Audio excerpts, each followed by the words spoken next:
Polity में परेशान हूँ, कोई कॉन्सेप्ट क्लियर नहीं है, कुछ समझ नहीं आता, क्या करूँ? चिंता करते हो? कोई बात नहीं, चिंता छोड़ दो। आज से एक जर्नी स्टार्ट करते हैं, द संविधान शो।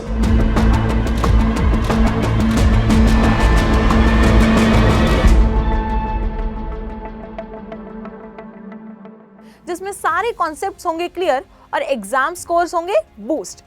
तो सबसे पहला कॉन्सेप्ट क्या रहने वाला है, तो वो होगा प्रीएम्बल। इंडियन कॉन्स्टिट्यूशन की शुरुआत किससे होती है?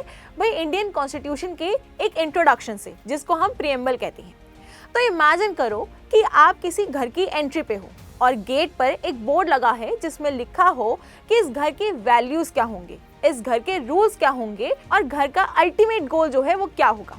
एग्जैक्टली वही रोल जो है इंडियन कॉन्स्टिट्यूशन में प्रीएम्बल का है। लेकिन क्या आप जानते हैं कि प्रीएम्बल कॉन्स्टिट्यूशन का पार्ट है या नहीं है? क्या प्रीएम्बल अमेंड हो सकता है या नहीं हो सकता? और सोशलिस्ट, सेक्युलर और इंटीग्रिटी शब्द कब ऐड किए गए हैं?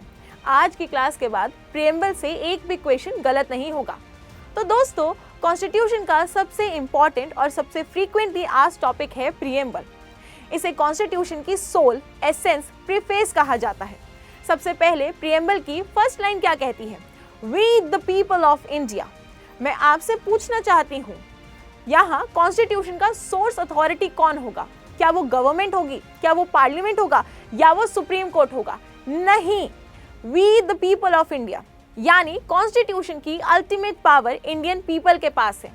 नेचर ऑफ इंडियन कॉन्स्टिट्यूशन क्या कहता है? प्रीएम्बल इंडिया को किस रूप में डिफाइन करता है? Repeat after me. Sovereign, socialist, secular, democratic and Republic.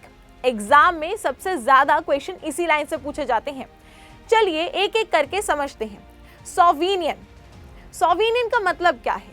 India एक इंडिपेंडेंट स्टेट है, इंटरनल अफेयर्स में भी इंडिपेंडेंट है और एक्सटर्नल अफेयर्स में भी इंडिपेंडेंट है। किसी भी दूसरे देश का कंट्रोल नहीं है इस पे। और एक इंपॉर्टेंट स्टेटमेंट, इंडिया की यूएन या कॉमनवेल्थ मेंबरशिप से उनकी सॉवरेनिटी पर कोई अफेक्ट नहीं पड़ता है। एग्जाम में क्वेश्चन पूछा गया और बताना कि ये ट्रू है या फॉल्स है। कॉमनवेल्थ का मेंबर होने के कारण इंडिया की सॉवरेनिटी पे अफेक्ट पड़ता है? बिल्कुल नहीं पड़ता। तो आंसर क्या होगा? फॉल्स। सेकेंड शब्द आता है बेटा डेमोक्रेटिक। अब बात करते हैं कि डेमोक्रेटिक क्या होता है। इंडिया में डेमोक्रेसी कौन सी है, डायरेक्ट या इनडायरेक्ट? कमेंट करके बताओ। अभी तक आंसर दे दिया होगा तो अब सुनो। इंडिया में इनडायरेक्ट डेमोक्रेसी है। यहाँ रिप्रेजेंटेटिव्स इलेक्ट किए जाते हैं जो लोगों की तरफ से गवर्नेंस चलाते हैं। इसलिए इंडिया को रिप्रेजेंटेटिव पार्लियामेंट्री डेमोक्रेसी भी कहा जाता है। डेमोक्रेसी के मैनिफेस्टेशंस क्या रहते हैं? Universal adult franchise, periodic election, political democracy, social democracy, economic democracy. अब इसके बाद तीसरा शब्द पता है क्या आता है? रिपब्लिक। अब एक फेवरेट क्वेश्चन है यहाँ पे कि डिफरेंस बताओ मोनार्की और रिपब्लिक के बीच में क्या होता है। तो सुनो, दोनों में हेड ऑफ स्टेट होते हैं, लेकिन मोनार्की में हेड ऑफ स्टेट जो है वो हेरिडिटरी होता है, जैसे ब्रिटेन में होता है। रिपब्लिक में हेड ऑफ स्टेट जो है इलेक्ट किया जाता है, डायरेक्टली या इनडायरेक्टली। रिपब्लिक का एक इंपॉर्टेंट फीचर है नो प्रिविलेज क्लास और पॉलिटिकल सॉवरेनिटी पीपल के पास होती है, किसी किंग के पास नहीं। अब ऑब्जेक्टिव क्या है इस इंडियन कॉन्स्टिट्यूशन के, वो भी तो पता होना चाहिए ना। प्रीएम्बल हमारे कॉन्स्टिट्यूशन के ऑब्जेक्टिव्स भी बताता है। सबसे पहला ऑब्जेक्टिव होता है जस्टिस। जस्टिस कितने फॉर्म के होते हैं, सोचा कभी? तो याद करो, SEP यानी social, economic and political justice. Social justice, सभी सिटीजन्स के साथ इक्वल ट्रीटमेंट होगा, कोई डिस्क्रिमिनेशन नहीं होगा, ना किसी कास्ट के बेस पे, ना रिलीजन के बेस पे, ना किसी और बेसिस पे। दूसरा आता है इकोनॉमिक जस्टिस, यानी वेल्थ, इनकम और प्रॉपर्टी की इनइक्वालिटी को रिड्यूस करना है। सोशल और इकोनॉमिक जस्टिस को जब मिला देते हैं तो मिलकर कहा जाता है डिस्ट्रीब्यूटिव जस्टिस। तीसरी जस्टिस आती है बेटा पॉलिटिकल जस्टिस, कि हर सिटीजन को इक्वल पॉलिटिकल राइट्स मिलते हैं, equal access to political office मिलता है, इक्वल वॉइस इन गवर्नमेंट मिलती है। और इसी के साथ यहाँ पे जस्टिस का कॉन्सेप्ट खत्म हो जाता है। फिर आता है लिबर्टी, इक्वालिटी एंड फ्रेटर्निटी।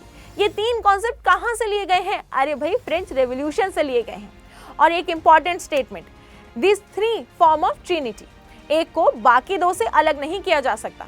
चलो लिबर्टी क्या है? प्रीएम्बल किस किस लिबर्टी की बात करता है, चलो जानते हैं। Liberty of thoughts, liberty of expression, liberty of belief, liberty of faith, liberty of worship. लेकिन ध्यान रहे, लिबर्टी एब्सोल्यूट नहीं होती। क्वालिफाइड लिबर्टी होती है। कॉन्स्टिट्यूशन के अंदर ही लिमिटेशंस जो है लगाए गए हैं और मेंशन भी किए गए हैं। फिर आता है इक्वालिटी। इक्वालिटी का मतलब सिर्फ सबको सेम ट्रीट करना नहीं होता, इसका मतलब होता है no special privilege, equal opportunities, equal of status and opportunity. Equality के 3 डायमेंशंस है। सिविल इक्वालिटी जो आर्टिकल 14 to 18 में है, पॉलिटिकल इक्वालिटी जो आर्टिकल 325 से लेकर 326 में है, इकोनॉमिकल इक्वालिटी जो आर्टिकल 39 ऑफ डीपीएसपी में है। अब एक क्वेश्चन का जवाब दो, आर्टिकल 326 किससे रिलेटेड है? अरे एडल्ट सफरेज से। ये एक फेवरेट क्वेश्चन होता है जो एग्जामिनर पूछता ही है। चलो बात आती है फ्रेटर्निटी की। तो फ्रेटर्निटी का सिंपल मीनिंग क्या है? ब्रदरहुड। लेकिन एग्जाम लैंग्वेज में बात करें तो इसका मतलब होता है dignity of individual, unity and integrity of nation. Fraternity की मैनिफेस्टेशंस क्या हैं? तो सिंगल सिटीजनशिप है, fundamental duty to promote harmony and brotherhood है। अब बात आती है कि is preamble a part of constitution? अरे हाँ भाई, ध्यान से सुनो। अब आते हैं एक लेजेंडरी कॉन्स्टिट्यूशन के डिबेट पर, जो सबसे बड़ा सवाल खड़ा करता है कि क्या ये प्रीएम्बल जो है वो हमारे संविधान का हिस्सा है? तो भाई आंसर नोट डाउन कर लो, हाँ बिल्कुल है। लेकिन इसकी जर्नी ना बहुत इंटरेस्टिंग है। सबसे पहले आता है बेरुबारी यूनियन केस 1960 का, जिसमें सुप्रीम कोर्ट ने कहा कि प्रीएम्बल जो है कॉन्स्टिट्यूशन का पार्ट नहीं है। फिर आता है केशव नंदा भारती केस, बहुत फेमस केस है ना 1973 का, जिसमें सुप्रीम कोर्ट ने कहा कि प्रीएम्बल जो है कॉन्स्टिट्यूशन का पार्ट है। फिर आता है LIC ऑफ इंडिया केस 1995, जिसमें कोर्ट ने फिर से कंफर्म किया कि अरे प्रीएम्बल जो है वो कॉन्स्टिट्यूशन का पार्ट है। तो एग्जाम में ना सीक्वेंस पूछ लिया जाता है, तो याद रखना 1960 में कहा पार्ट नहीं है, 1973 में कहा अरे पार्ट है, और 1995 में वापस से कंफर्म कर दिया। फिर सवाल आपके मन में होता है कि क्या हम प्रीएम्बल को अमेंड कर सकते हैं? क्या प्रीएम्बल जो है वो अमेंड हो सकता है? जिसका आंसर है हाँ। केशव नंदा भारती केस 1973 के अकॉर्डिंग आर्टिकल 368 के अंडर हम इसको अमेंड कर सकते हैं, लेकिन एक कंडीशन अप्लाई होती है कि बेसिक स्ट्रक्चर को डैमेज नहीं कर सकते। अब बात करते हैं कि भाई जो कॉन्स्टिट्यूशन अमेंडमेंट हुआ था उसमें क्या क्या प्रीएम्बल में चेंज किया गया। तो सबसे पहले कॉन्स्टिट्यूशन अमेंडमेंट कौन सा था? वो था 42। कौन से ईयर में हुआ था? 1976। प्रीएम्बल को अब तक सिर्फ एक बार ही अमेंड किया गया है। कब? 1976 में। 3 वर्ड्स जो हैं इसमें ऐड किए गए थे, सोशलिस्ट, सेक्युलर और फिर है इंटीग्रिटी। ये क्वेश्चन हर कॉम्पिटिटिव एग्जाम का फेवरेट होता है। सोशलिस्ट का मतलब क्या है? इंडिया का सोशलिज्म कौन सा है? Democratic socialism. पब्लिक सेक्टर और प्राइवेट सेक्टर दोनों को एग्जिस्ट करते हैं।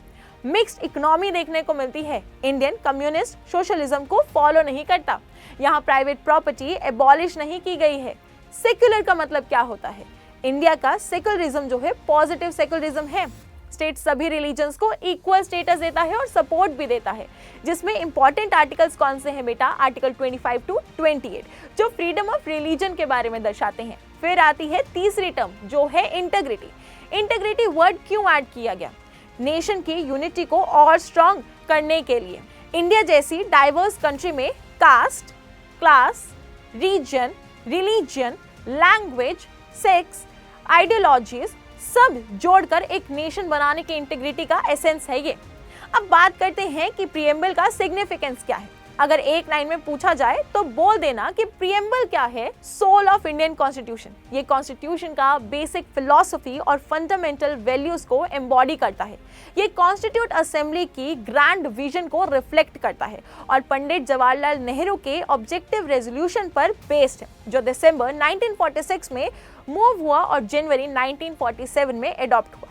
अब इसी प्रीएम्बल में ये भी लिखा गया है कि हमारा इंडियन कॉन्स्टिट्यूशन जो है वो बेटा 26 नवंबर 1949 को पूरा हो गया था और हम लोगों ने जो है इसको 26 जनवरी 1950 में एडॉप्ट कर लिया था। और इसी के साथ प्रीएम्बल ऑफ इंडियन कॉन्स्टिट्यूशन यहाँ पे खत्म होता है।